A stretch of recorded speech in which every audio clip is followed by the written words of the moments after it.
Good evening, everyone. This side Abhishek Agnivanshi, your spoken English teacher. I heartily welcome you all on excellent online classes.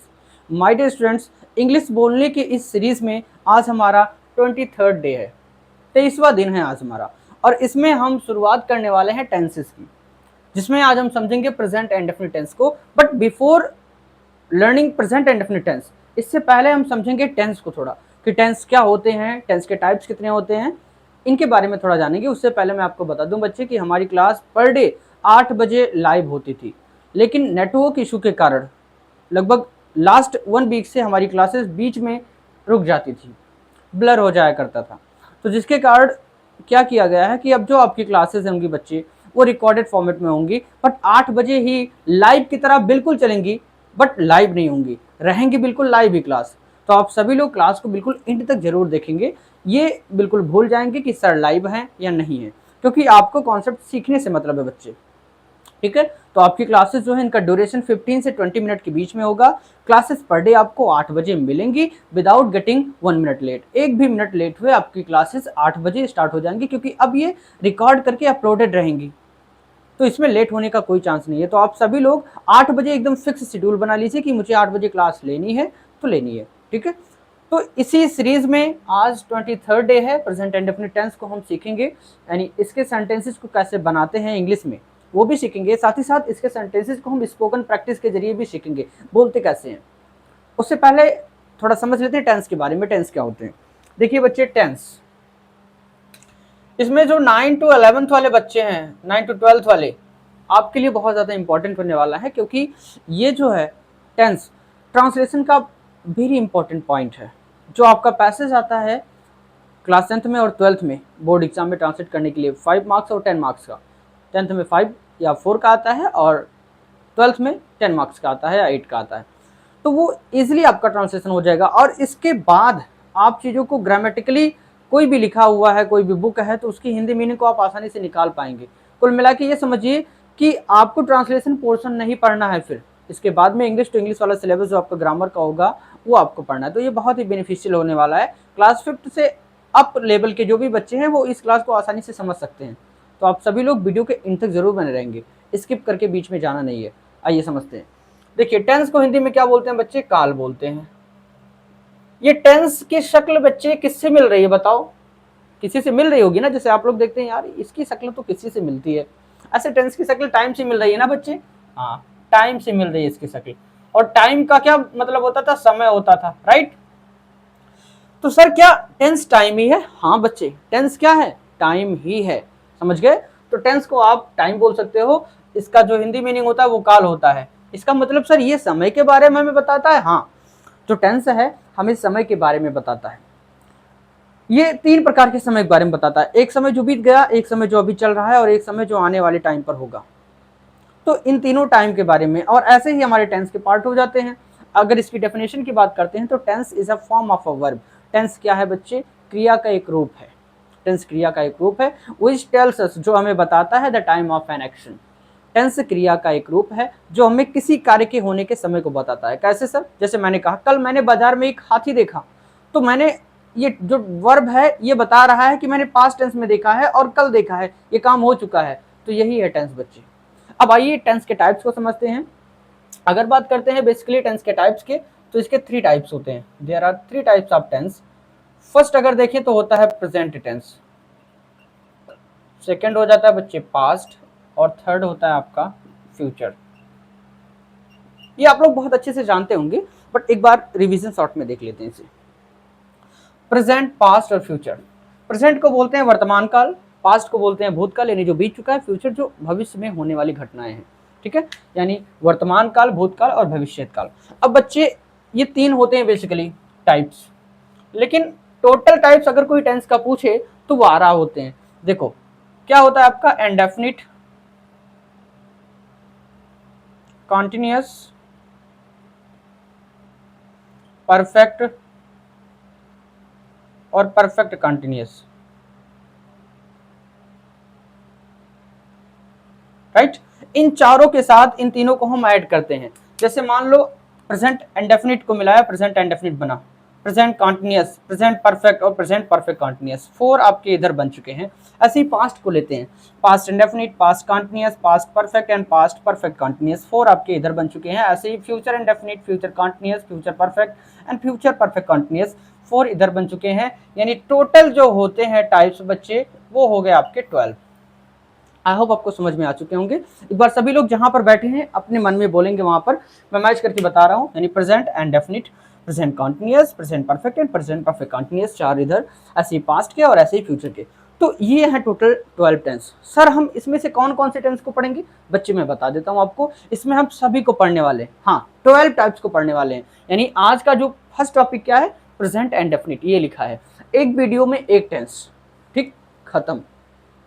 बहुत ही अच्छे तरीके से, ना तो कोई रूल छूटेगा, ना ही कोई नोट छूटेगा, ना पहचान छूटेगा, कुछ भी बचने वाला नहीं है। हर प्रकार के सेंटेंसेस को समझेंगे एक ही वीडियो में। तो हर एक वीडियो आपको जरूर देखना है बच्चे। तो प्रेजेंट एंड डेफिनिट को आइए ध्यान से समझते हैं। आप चाहें तो स्क्रीनशॉट ले सकते हैं। ये मैं साइड हो जा रहा हूँ। माय डियर स्टूडेंट्स, आइए अब हम प्रेजेंट एंड डेफिनिट टेंस को बहुत ही अच्छे तरीके से समझते हैं। लेकिन उसे समझने से पहले 2 लाइनें आप सभी के लिए ध्यान से सुनिएगा।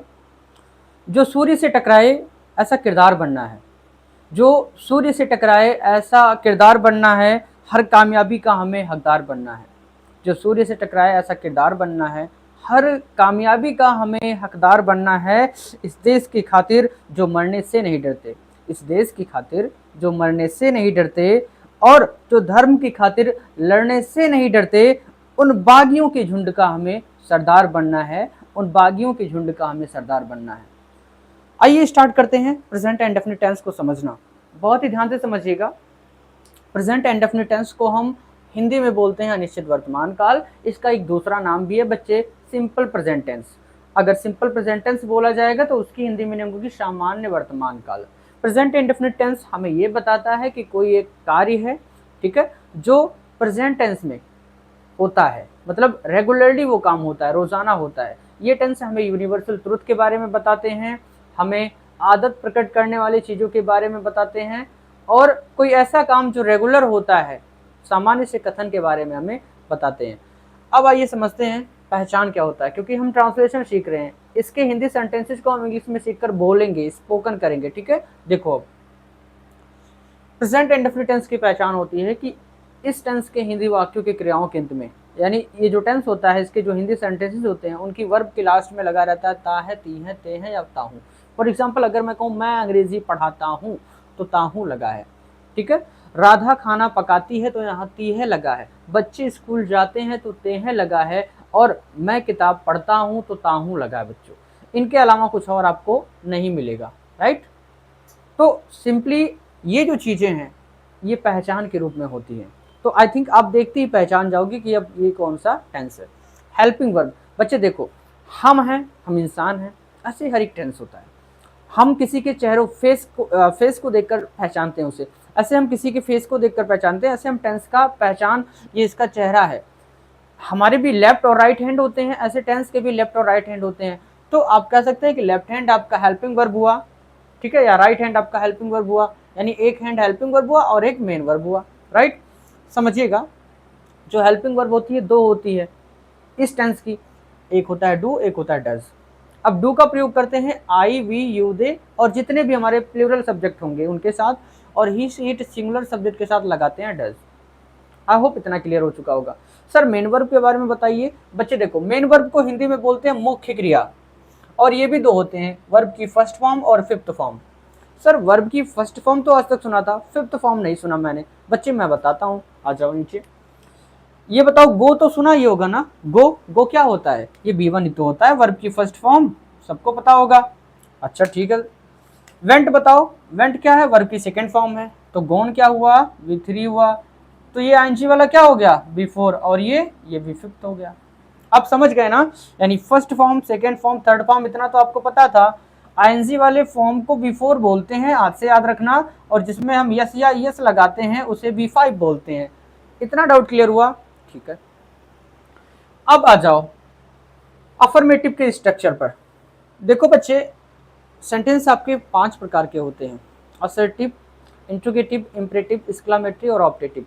इसमें जो इंपरेटिव एक्सक्लामेटरी और ऑप्टेटिव हैं, ये टेंस के अंतर्गत नहीं आते हैं, ये अपना खुद का ट्रांसलेशन का नियम होता है। टेंस में हम क्या पढ़ेंगे, बेसिकली हम पढ़ेंगे असर्टिव और इंट्रोगेटिव को। अब असर्टिव के दो पार्ट हो जाते हैं, अफर्मेटिव नेगेटिव उसे जानेंगे, और इंट्रोगेटिव में एसएम टाइप डब्ल्यूएस टाइप दोनों को समझेंगे। ठीक है, तो ये इतने स्ट्रक्चर्स हम पढ़ने वाले हैं। कौन कौन से, अफर्मेटिव, नेगेटिव और इंट्रोगेटिव के एसएम टाइप और डब्ल्यूएस टाइप को। तो अफर्मेटिव का जो स्ट्रक्चर होगा, पहले क्या लिखेंगे, सब्जेक्ट लिखेंगे, फिर इस सब्जेक्ट के अकॉर्डिंग यहाँ B1 या B5 लगाएंगे, यानी सब्जेक्ट अगर ही सी इट सिंगुलर है देन हम यहाँ B5 यूज करेंगे, अगर आई बी प्लूरल है तो B1 लगाएंगे, फिर लिखेंगे ऑब्जेक्ट।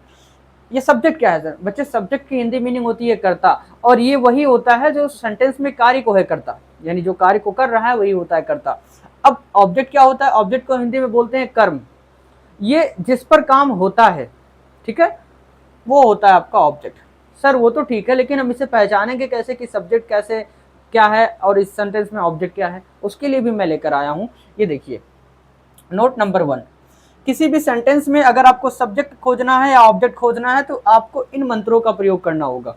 यानी सेंटेंस में जो वर्ब होगा, ask question to verb, verb से आपको क्वेश्चन क्या करना है, वर्ब से क्वेश्चन करना है कौन या किसने का, देन आपको मिल जाएगा सब्जेक्ट, और अगर वर्ब से क्वेश्चन करेंगे बच्चे किसे या क्या का, तो फिर मिल जाएगा ऑब्जेक्ट। सर मैं नहीं कर पाऊंगा, हम बताते हैं ना, हम क्वेश्चन करके बताएंगे आपको। सर वो तो ठीक है, लेकिन वर्ब को जानेंगे कैसे, पहले वर्ब तो जानना पहचानना सीख जाएं, तभी तो उससे हम क्वेश्चन करेंगे। ये भी बात सही है, ठीक है, वर्ब को समझते हैं। वर्ब मीन्स क्रिया होता है, राइट, और क्रिया कुछ और नहीं, काम है। क्या है, काम। अब काम तो सबको पता होगा, आप सभी लोग काम करते हैं, नहाने का, खाने का, दौड़ने का, बैठने का, सोने का, जगने का, बातें करने का, चैट करने का, झगड़ा करने का, किताब पढ़ने का, मूवी देखने का, ये सब क्या है, काम है ना। यही काम क्या है बच्चे, वर्ब है, यही काम क्रिया है, और क्रिया को ही क्या बोलते हैं, वर्ब। तो ये तो जान जाओगे ना कि ये काम इसमें हो रहा है, वही आपका क्या होगा, वर्ब होगा, राइट। चलो भाई आइए एग्जाम्पल, हम रोज अंग्रेजी बोलते हैं, ठीक है सर, वो तो हम बोलते ही आपकी क्लास में आकर। आइए समझते हैं। एक बात और याद रखना बच्चे, बहुत ही छोटा सा 3 अक्षर, हा, था और गा, ये 3 अक्षर, इसे आप नोट बना के लिख लेना। किसी भी हिंदी सेंटेंस के लास्ट में अगर हा लगा मिले बच्चे, तो समझ जाना कि ये किस टेंस में है, ये है प्रेजेंट टेंस में। और अगर था लगा मिले मतलब ये पास्ट में है, और गा लगा मिले तो फ्यूचर में है। आज की क्लास थोड़ी सी लंबी होगी, ज्यादा नहीं, 5 से 7 मिनट एक्स्ट्रा, तो आप लोग बढ़िया से क्लास को इन तक देखेंगे, ठीक है सर। यानी हाँ मिलेगा तो प्रेजेंट होगा, अगर था मिलेगा तो पास्ट होगा, और गा मिलेगा तो फ्यूचर होगा। सर एक एग्जांपल तो देखो, मैं किताब पढ़ता हूँ, हाँ मिल गया, ठीक है। मैं किताब पढ़ता था मिल गया तो पास्ट हो गया। मैं किताब पढ़ूंगा, सर गा मिल गया, यानी फ्यूचर हुआ, वेरी गुड। अब आ जाओ इधर, सर यहां से स्टार्ट करते हैं। मैंने कहा इधर आओ बच्चे, यहाँ पीछे से हम लोग चलेंगे। आपने कहा नहीं सर हम बहादुर लड़के हैं, हम डरते वरते नहीं है किसी से, अच्छे अच्छों को हम परास्त कर दें। मैंने कहा बेटे संभल जाओ, अभी आप उस लायक नहीं हो कि पहलवान का सामना आप फेस एकदम सामने से करेंगे ना, आपको गलती नहीं करनी है, आपको यहाँ पर थोड़ा कूटनीतिक काम करना है। अभी आप उस लायक नहीं है, अभी तो आपने शुरू किया है, और ये लोग तो शुरू होके खत्म हो चुके हैं, ठीक है। देखो कभी भी ट्रांसलेशन करते समय सामने से मत जाना भाई, नहीं तो खा जाएगा आपको, सीधे निगल जाएगा, टुकड़े टुकड़े भी नहीं करने पड़ेंगे। कभी भी ट्रांसलेशन करना हो कहाँ आएंगे, पीछे से तीर चलाएंगे। पहलवान है, पीछे से तीर खींच के मार दिया, खत्म, चलो आगे। चलिए यहां पर एक एक बिंदी है बच्चे, वो भी आपको कुछ ना कुछ हिंट देगी। कैसे सर, देखिए हाँ है, हा लगा है ना, मैंने कहा जहां भी हा होगा मतलब ये प्रेजेंट टेंस होगा, हाँ प्रेजेंट टेंस है, ठीक है, ये प्रेजेंट टेंस है। सर प्रेजेंट में 4 होते हैं, इंडेफिनिट, कंटीन्यूअस, परफेक्ट और परफेक्ट कंटीन्यूअस, चारों में से कौन सा आप कैसे पहचाने। मैंने कहा थोड़ा और आगे बढ़ो, क्या, थोड़ा और आगे बढ़ो, यानी यहां से थोड़ा और आगे बढ़े तो मिल गया ते हैं, मिला ना। सर ये ते है, सुना सुनाया लग रहा है। हाँ बच्चे याद करो, मैंने अभी आपको पढ़ाया है, ता है, ती है, ते हैं, ये रहा ते है, और अगर ये ते हैं तो फिर ये प्रेजेंट इंडेफिनिट है। अब जान के पहचानना ना, सर ये तो हमने जान लिया कि ये प्रेजेंट इंडेफिनिट टेंस है, थोड़ा और आगे चलते हैं सर। चलो भाई, अब बोलते हैं, बोलते हैं, जाते हैं, खाते हैं, उठते हैं, बैठते हैं, लड़ते हैं, झगड़ते हैं। सर ये तो काम है ना? हाँ काम है ये। सर यही क्रिया होगा? हाँ बिल्कुल यही क्रिया होगा, यानी यही क्रिया है। और यही आपको क्या बताएगा, किसके बारे में? यही आपको सब्जेक्ट के बारे में बताएगा, यही ऑब्जेक्ट के बारे में बताएगा। आ जाओ यहाँ नोट नंबर 1 पर। सर क्या क्वेश्चन करना है सब्जेक्ट के लिए? कौन या किसने का क्वेश्चन करना है। कैसे सर, जरा थोड़ा बताइए। देखिए बोलते हैं, कौन बोलते हैं बच्चे? हम बोलते हैं। ये क्या हो गया? ये हो गया सब्जेक्ट। ठीक है सर, सब्जेक्ट तो मिल गया बहुत आसानी से, ऑब्जेक्ट भी बताओ ना। बच्चे देखो किसे या क्या का क्वेश्चन करना है। तो देखो बोलते हैं, क्या बोलते हैं? अंग्रेजी। ये ऑब्जेक्ट हुआ, सब्जेक्ट ऑब्जेक्ट हुआ, और ये रहा वर्ब, और ये रहा आपका क्या? Other word. एक्स्ट्रा जो भी आएंगे इनके बाद रखते चले जाएंगे। सब कुछ मिल चुका है आपको, मिल चुका वर्ब, आपको मिल चुका सब्जेक्ट, आपको मिल चुका ऑब्जेक्ट। आपने पहचान लिया कि टेंस कौन सा है। कुछ बचा ना? कुछ भी नहीं बचा। सर हम सब रेडी करके रखे हैं। अब बताइए वार कहाँ करना है। बस बिल्कुल हम तीर कमान से एकदम लगाए खड़े ही हैं। आ जाओ बच्चे। अफर्मेटिव का है ना, ये देखो इसी सड़क पर आपको चलना है। पहले सब्जेक्ट लिखो। सब्जेक्ट क्या है? हम, मतलब वी होता है ना। ठीक है, मैंने कहा है इसके बाद B1 या B5 कोई एक लगाना है। सर ये तो आपने नहीं बताया B1 B5 के बारे में। तो अब देखो, जिसके जिसके साथ आप डू लगाएंगे B1 के साथ भी वही लगेगा, यानी B1 का ये रहा। यानी B1 किसके किसके साथ लगेगा? आई, बी, युदय और प्लूरल के साथ B1 लगेगा। B5 लग जाएगा ही, शीट सिंगुलर के साथ। समझ गए ना? यहाँ क्या है? V है, और V के साथ क्या लगता है? V के साथ लगता है B1। तो लिखो भाई B1 लिखो। बोलना का क्या होता है बच्चे? स्पीक होता है। बी स्पीक, हम बोलते हैं। अब क्या लिखें? ऑब्जेक्ट। ऑब्जेक्ट क्या है? इंग्लिश। We speak English. और रोज का डेली, एवरीडे या पर डे लिख दो आप। We speak English daily. समझ गए ना? अब ऐसे सेकेंड सेंटेंस देखो, यहाँ पर हाँ है मतलब प्रेजेंट है, और ये रहते हैं, पढ़ते हैं। प्रेजेंट इंडेफिनिट का पहचान हुआ, पहचान गए, ठीक। पढ़ते वर्ब हुआ। कौन पढ़ते हैं? पिताजी, सब्जेक्ट हुए। क्या पढ़ते हैं? अखबार, ये ऑब्जेक्ट हुआ। और रोज सुबह, ये टाइम हुआ, मतलब अदर वर्ड में आ जाएगा। चलो यहाँ पर लिखो। सबसे पहले क्या लिखेंगे हम? सब्जेक्ट लिखेंगे। सब्जेक्ट क्या है? पिताजी मतलब फादर। ठीक, अब फादर सिंगुलर ही तो है, तो इनके साथ क्या लगेगा आपका? इनके साथ V5 लगेगा। पढ़ना क्या हो जाएगा? रीड, जुड़ गया एस। सर आपने यहाँ यस लगाया, ES क्यों नहीं लगाया? हाँ करेक्ट क्वेश्चन। देख लो, ये भी देख लो कब कहाँ यस लगाएंगे, कहाँ ES लगाएंगे। बच्चे जिस भी वर्ब के लास्ट में O लगा हो, SH लगा हो, CH लगा हो, X लगा हो या डबल Z लगा हो, उनके लास्ट में हम ES लगाएंगे। और इनके अलावा जो भी आपके वर्ब हों जिनके लास्ट में ये सभी चीजें ना लगी हों, उनके साथ हम S लगाएंगे। हाँ सर समझ में आ गया। कैसे, थोड़ा बताइए। ये देखो गो है ना, इसमें ES जोड़ेंगे तो आपका क्या बनेगा? गोज। ये पुश है ना, यहाँ SH लगा हुआ है, यहाँ हो जाएगा पुशेज। ठीक, यहाँ कैच है, यहाँ CH लगा है, तो यहाँ क्या लगाएंगे? कैचेज। ES लग गया। यहाँ मिक्स है ना, तो देखो मिक्स में क्या जोड़ेंगे? ES जोड़ेंगे, मिक्सेज हो गया। यहाँ बज लिखा है ना, तो बज में ES जोड़ दिए, बजेज हो गया। देखो यहाँ पर आपने ES लगाया, यहाँ भी ES लगाया, यहाँ भी, और यहाँ भी, यहाँ भी। सर एक बार इनका हिंदी मीनिंग बताना जरा। देखो गो का मतलब जाना होता है, पुश का मतलब धक्का देना, कैच पकड़ना, मिक्स का होता है मिश्रण करना, मिश्रित करना, और बज मतलब होता है भिन भिनाना या भन भनाना। राइट, तो ऐसे आपको यस या यस लगाना है। चलो भाई आगे देखते हैं। तो यहाँ पर इनमें से कुछ नहीं था तो हमने सिंपली यस लगा दिया। तो फादर रीड्स, पिताजी पढ़ते हैं। क्या पढ़ते हैं भैया? अखबार यानी न्यूज़पेपर। Father reads newspaper. रोज सुबह, बच्चे दिन के पार्ट के आगे हम इनका प्रयोग करते हैं, और रोज मतलब एवरी हो जाएगा यहाँ। In every morning, in every morning. Father reads newspaper in every morning. समझ गए? अब सर नेगेटिव देखिए, आपके मन में आएगा ना क्वेश्चन कि सर अफर्मेटिव तो बनाना आपने बता दिया, नेगेटिव भी बताओ। नेगेटिव समझो बच्चे, नेगेटिव में क्या करेंगे? पहले लिखेंगे सब्जेक्ट, फिर लिखेंगे डू या डज, फिर लिखेंगे नॉट, फिर B1 और फिर ऑब्जेक्ट। सर डूडज नामक कोई चिड़िया है? ये नहीं बच्चे, चिड़िया नहीं, ये हेल्पिंग वर्ब है, अभी मैंने बताया था ना। कैसे इसे चिड़िया कैसे मान सकते हो? बताओ, तुम लोग कुछ भी मान लेते हो। डूडज को चिड़िया मान रहे हो? सर क्यों ऐसा बोल रहे हैं, आप खुद बोल रहे हैं। ठीक, सॉरी सॉरी, सॉरी इसके लिए। चलो भाई देखो, पहले सब्जेक्ट लिखना नेगेटिव में, फिर डू या डज लगाना है। अगर यहाँ subject I we you they plural आता है तो डू लगाना, अगर यहाँ subject he she it singular आता है तो डज लगाना, फिर नॉट लगाना है, फिर वर्ब की फर्स्ट फॉर्म और फिर ऑब्जेक्ट लगाना। सर यहाँ पर V5 क्यों नहीं लिखे? Good question. V5 इसलिए नहीं लिखे बच्चे, क्यों? क्योंकि यहाँ पर हम V5 का प्रयोग पहले कर चुके हैं। कहाँ किए सर? ये देखो, डू में ES जोड़ दिए हैं ना, इसीलिए। तो हम देखो सिंगुलर के साथ सिंगुलर वर्ब आनी चाहिए, ठीक है। तो यहाँ पर हम डू और डज में पहले ही हम डिफरेंशिएशन कर चुके हैं, इसीलिए यहाँ केवल B1 का लगाएंगे। मतलब आपको ये माइंड में मैकअप कर लेना है कि डू डज के साथ कभी भी B5 नहीं आएगा, क्या आएगा? B1 आएगा। आओ फिर से वही काम, है मतलब प्रेजेंट है, ती है पहचान हुआ, देखो यहाँ पर ती है यानी प्रेजेंट इंडेफिनिट। गाती वर्ब हुआ, कौन गाती? राधा। क्या गाती? एक मधुर गीत ऑब्जेक्ट हुआ, ठीक। और एक मधुर गीत पूरा ऑब्जेक्ट हुआ, ये रहा नॉट।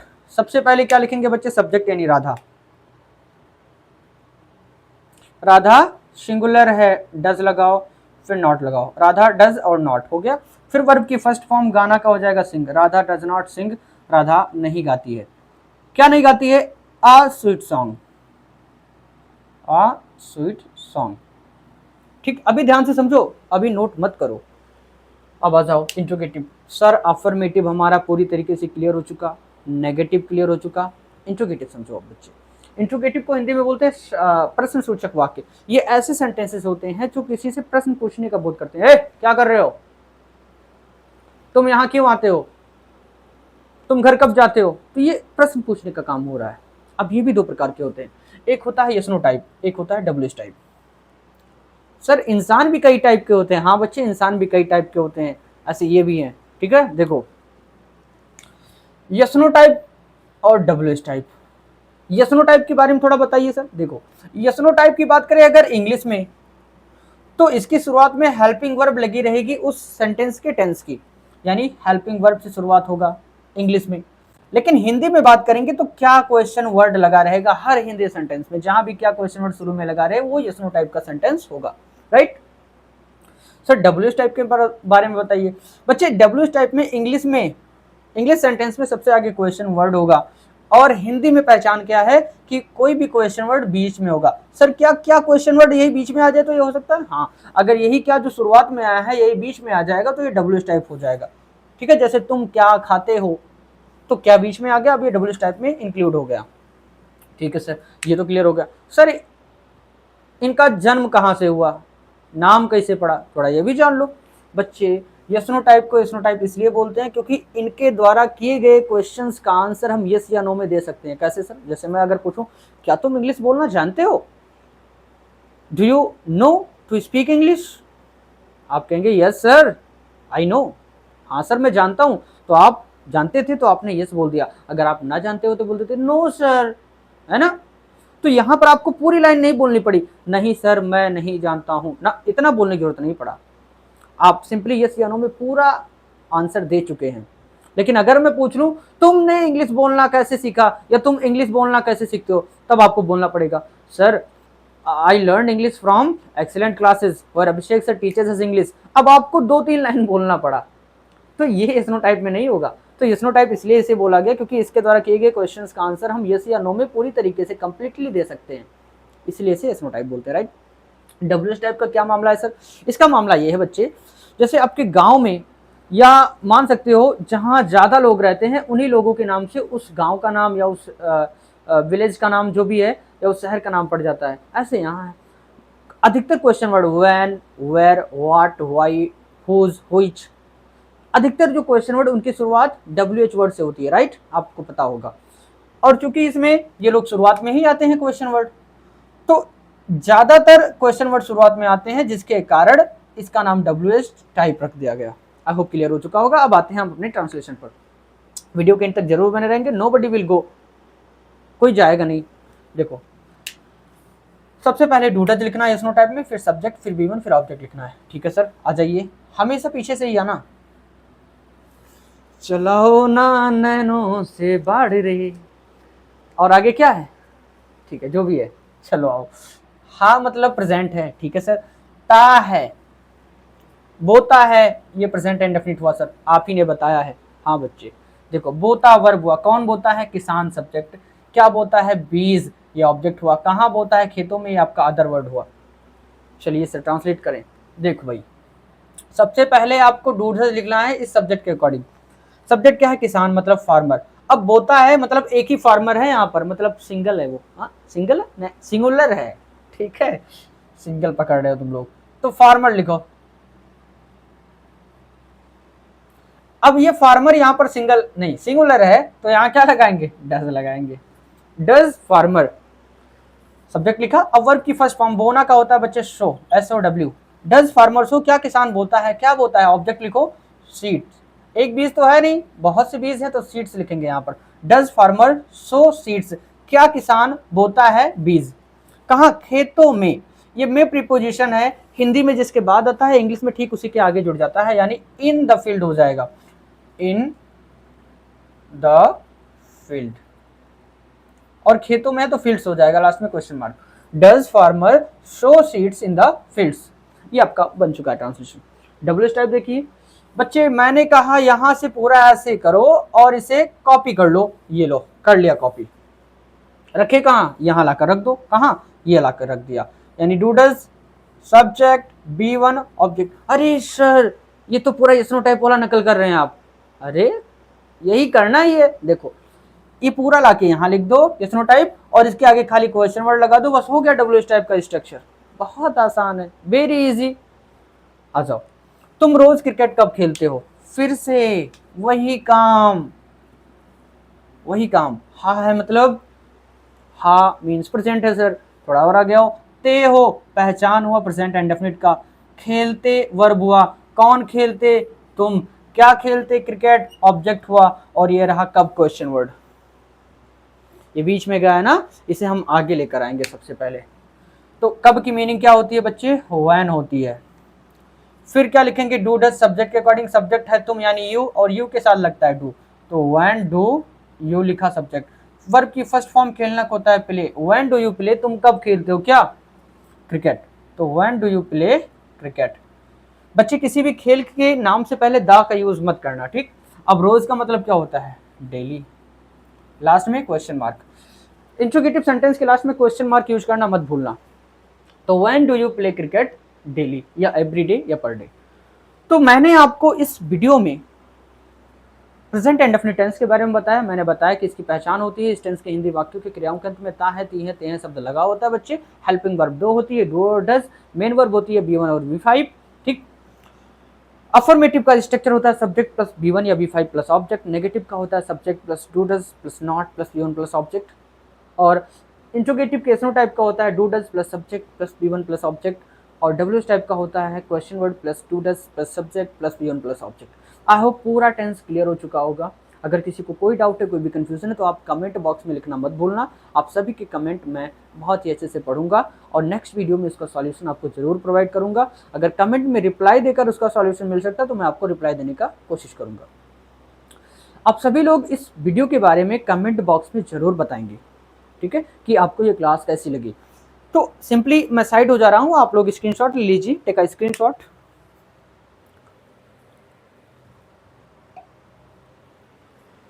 आई होप आप लोगों ने स्क्रीनशॉट ले लिया होगा। क्लास आज की थोड़ी सी लेंदी हो गई, क्यों, क्योंकि ये फर्स्ट डे था और फर्स्ट डे में क्लास थोड़ी लेंदी होगी। वैसे तो अप्रॉक्स आपकी क्लासेस 15 से 20 मिनट के बीच ही होने वाली हैं आगे। इसमें आज कॉन्सेप्ट्स काफ़ी ज़्यादा थे क्योंकि आपको बिल्कुल जीरो से पढ़ाना था, ठीक है, इसलिए आज की क्लास थोड़ी लेंदी हुई। तो ये थे सिंपली स्ट्रक्चर्स, ये आप बाकायदा कॉपी में नोट कर लेंगे। एक ही बोर्ड पर पूरा टेंस आपका खत्म है, इसके अलावा टेंस में कोई रूल नहीं है बच्चे। हाँ, कुछ इंपॉर्टेंट क्वेश्चन वर्ड छूट रहे हैं। फॉर एग्जाम्पल जैसे अगर मैं बात करूँ how many, how much, which और हुज, यूज ऑफ हु, और ऐसे ही at what time, how long, how far, with whom, for whom, ये ऐसे कुछ सिंपल क्वेश्चन वर्ड्स हैं जो अभी छूट रहे हैं। बट छूटेगा आपको कुछ नहीं, कुछ टेंस के बाद जैसे फ्यूचर इंडेफिनिट में मैं आपको इकट्ठे इनकी प्रैक्टिस करवा दूंगा सभी क्वेश्चन वर्ड्स के। तो बहुत ही अच्छे से हमारी क्लास होने वाली है। आइए कुछ सेंटेंसेस को बोलकर हम लोग प्रैक्टिस भी कर लेते हैं। अभी हम लोगों ने जस्ट सीख लिया है ट्रांसलेशन करना। Now we are going to speak the few sentences of present indefinite tense, right. चलिए सबसे पहले आपसे शुरुआत करते हैं। सर आपने बताया था यूनिवर्सल ट्रुथ, यूनिवर्सल ट्रुथ जैसे सूर्य पूरब में निकलता है, सूर्य पूरब में निकलता है, the sun rises in the east, the sun rises in the east. सूर्य पूरब में नहीं निकलता है, द सन, सन सिंगुलर है, डज नॉट हो जाएगा, the sun does not rise in the east. जैसे ही डज लगा यहाँ B5 हट गया, B1 लग गया, राइट। आपको यहाँ सेंटेंसेस लिखे हुए दिख रहे होंगे, मे बी शायद दिख रहे होंगे। तो the sun rises in the east, बच्चे मैच खेलते हैं, द चिल्ड्रन प्ले मैच, ठीक है। हम घर जाते हैं, वी गो टू होम या वी गो होम, ठीक है, वी गो होम। हम किताब पढ़ते हैं, वी रीड बुक। वह सड़क पर दौड़ता है, he runs on the road, he runs on the road. क्या तुम फल खाते हो, do you eat fruits, do you eat fruits. तुम फल कब खाते हो, when do you eat fruits. क्या तुम मूवी देखते हो, do you watch movie, do you watch movie. तुम मूवी कब देखते हो यार, when do you watch movie, when do you watch movie. क्या मैं इंग्लिश बोलता हूँ, क्या मैं इंग्लिश बोलता हूँ, डू आई स्पीक इंग्लिश। मैं इंग्लिश क्यों बोलता हूँ, why do I speak English. ऐसे ही और सेंटेंसेस लेते हैं, जैसे मान लो बारिश होती है, जुलाई के महीने में बारिश होती है, तो यहाँ पर जहाँ भी समय, मौसम, दिन, महीने की बात आ जाए, बच्चे मैं आपको ओरली बता दे रहा हूँ, वहाँ पर सब्जेक्ट ना हो तो सब्जेक्ट के रूप में अपनी तरफ से इट का यूज़ करेंगे। तो यहाँ पर मौसम की बात है, जैसे जुलाई के महीने में बारिश होती है, तो इट रेन्स, इट सिंगुलर होगा तो V5 लगेगा, इट रेन्स इन जुलाई, ठीक। अगर इसका नेगेटिव बनाएंगे कि जुलाई में बारिश नहीं होती, तो it does not rain in the जुलाई, ठीक है। आइए नेक्स्ट सेंटेंस कुछ और देख लेते हैं, जैसे मैं पानी पीता हूँ, आई ड्रिंक वाटर, मैं पानी पीता हूँ, आई ड्रिंक वाटर। तुम कुछ और सेंटेंस बोलते हैं, जैसे तुम घर जाते हो, यू गो होम। तुम टहलते हो, यू वॉक। तुम मुझसे मिलते हो, यू मीट मी। हम मतलब राम और श्याम बाजार जाते हैं, Ram and Shyam go to the market. Ram और श्याम कुछ कपड़े खरीदते हैं, Ram and Shyam buy some clothes. माता जी खाना पकाती हैं, मदर कुक्स फूड। राधा या मान लो सीता जो है कपड़े धुलती है, सीता वॉशेस द क्लॉथ्स।